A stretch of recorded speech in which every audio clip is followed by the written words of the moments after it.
टाका. हा आता केलं बघा.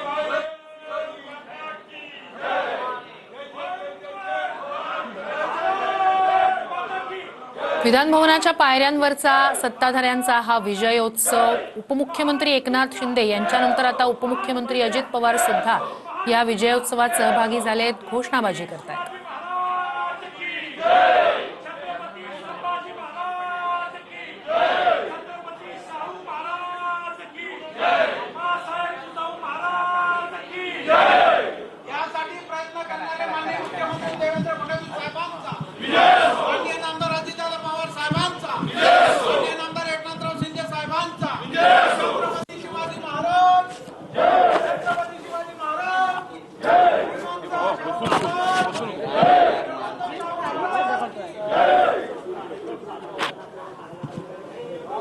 तर ही दृश्य आहेत विधान भवनाच्या पायऱ्यांवरची. एरवी या ठिकाणी विरोधकांचं आंदोलन किंवा काही वेळेला सत्ताधाऱ्यांचं आंदोलन दिसलं.